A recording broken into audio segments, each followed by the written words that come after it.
The technician's 2 cents worth. Geoff, what are your 2 cents worth? How are things technically? G'day, mate. Not too dusty, although I've got to say the normal things that I look at this time of the week are not prolific, and they weren't last week either. But we managed to get a few directional biases in the right hole, and that's a good thing. So let's see. Well, I agree with Lloyd. Not a lot's changed in the market, and for that reason, I'm probably still hounding on a couple of currency pairs that I have been for some weeks. One of those is euro pound, and I'm looking at euro pound on the monthly chart at the moment, which suggests to me that we are still in a downward trajectory, given that we've lastly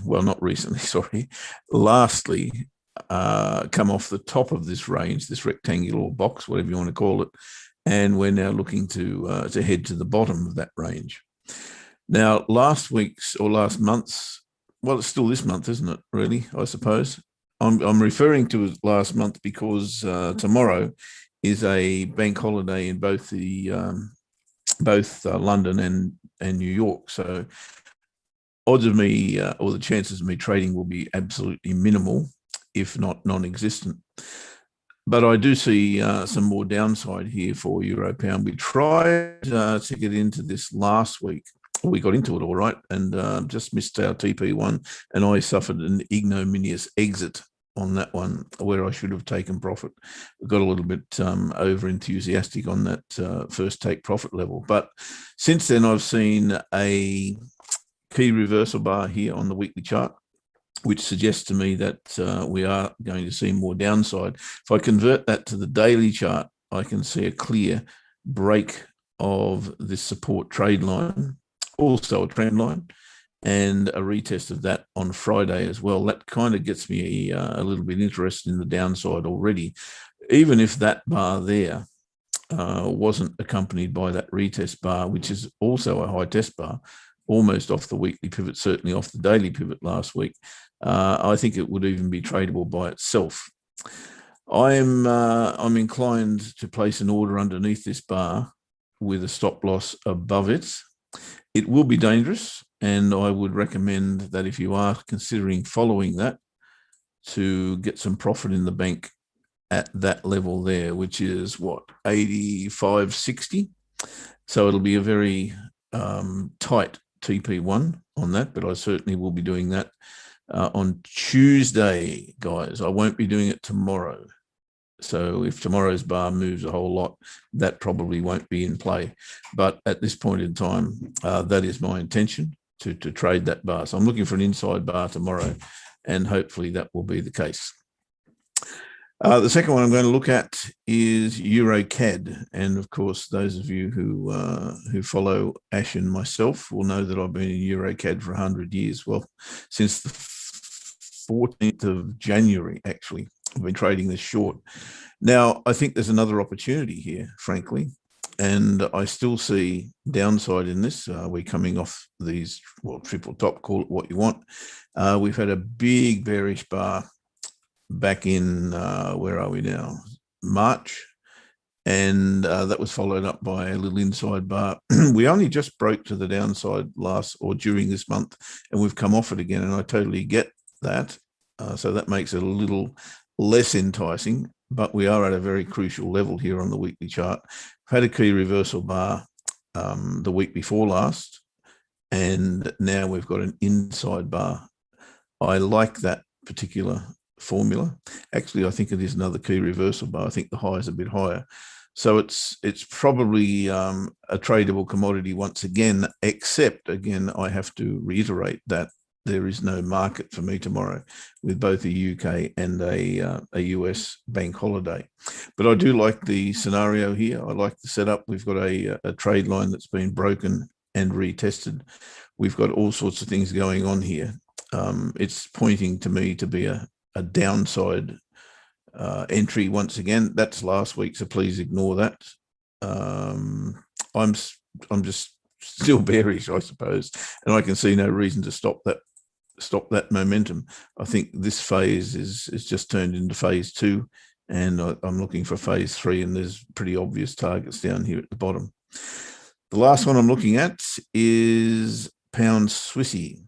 Now, pound Swissy is kind of a favourite of mine, I suppose, because I've been following it for a long, long time. And now I saw this last month, obviously, and I do have an order set above, what's that, April's candle on the monthly chart, and the stop loss is below the current month just about. I'm going to hold that until I either hit some form of profit or a stop loss. This will happen, may not happen at Christmas time, but at this point, I'm still going to hold on to that trade. Now, this week, we do have not a key reversal bar because it hasn't closed on or near its high. But that said, it's given me a strong indicator, and I've got to go back to fundamentals here, where the Kiwi had a very positive shot in the arm last week because of not a movement by the central bank, but a suggestion by the central bank that they are considering raising interest rates. Now, whether that's true, false, or indifferent, the market reacted to that in a very, very positive fashion. However, the pound seemed to withstand that or come back off it, I'll put it that way. And you can see that in that candle. So to me, that indicates that the pound is ready to go here against the Kiwi again. The problem, of course, is that we are at a resistance level if we're going to take this trade. So I'd really like to see Monday just go nuts with no bank, no central, or no, with both bank holidays rather, and take this out, take these highs out, come back and retest that level. And then I think there's definitely a new trade in there for me on the weekly chart. So to get into that on the daily, I'd like to see, as I said, the breakout, or the other option, of course, is to come back into here and we can get a far better price. Maybe we can get a false break of support, that support area there. If we came back below here and then got back above it and retested it, I think that would be an excellent place to play along on pound Kiwi. So pretty much old chestnuts are the fashion of the week this week. That's what I'll be following, but I do reiterate, I won't be trading anything tomorrow because it is a UK or a UK and a US bank holiday. So for this week, that is my 2 cents worth. Cheers, Geoff, and worth well more than 2 cents if you ask me. We're going to have Maya do a prize draw now for the entire show. If you've been in the Zoom session, she'll put you in the draw automatically. If you've asked any questions, she'll put you in twice. If you're on Facebook or YouTube and you want to be put in the draw to win a $50 Actions 12th voucher, then just write your name into Facebook or YouTube, and Maya will add it to the draw. We're going to give her a few seconds to do that.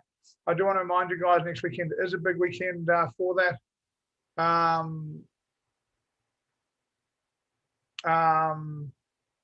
So it's a big weekend for us. On Saturday, we've got Shukri doing trading of crypto, and on Sunday, we've got Alexis returning to Forex trading and going back over the new Wave Rider strategy for you guys. Maya, you ready with the draw? Let's do it, Maya.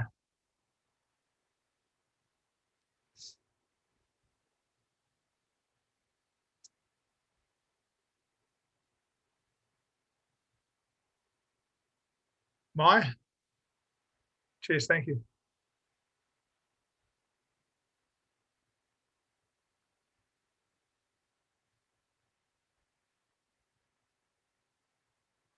Right, here we go. Okay, if you happen to be you and you're in the room, then drop us a note and let us know that you're there. If you reply in the next 15 seconds, you will be our winner. And if no one replies in the next 15 seconds, then we will do another draw. I'm not quite sure here. Let's see if we hear from Marcus Yang. Is it Marcus Yang? Mai, can we see that? Can we see that circle again?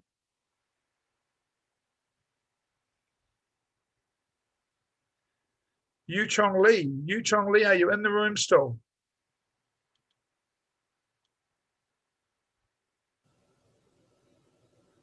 Doesn't look like you are to me. Looks like we can have some more fun with it. No. She's raised her hand. He raised his hand. Yeah. No, there we are. I've got a winner. Mai will get your details to James. He'll be in touch early in the week with how to pick up that prize. Thank you very much, Yu Chung Lee. Welcome along to the show. Okay, everybody, first of all, thank you for joining us. Have a good week. Remember, stay calm, make good decisions. These are still some pretty interesting markets. They'll shake out a little bit. Trends will become clearer. Choppy last couple of weeks, but there was something I do want to talk about, but it is gone. I'll catch it next week. I'll see you guys next week. Thanks, guys. See you later.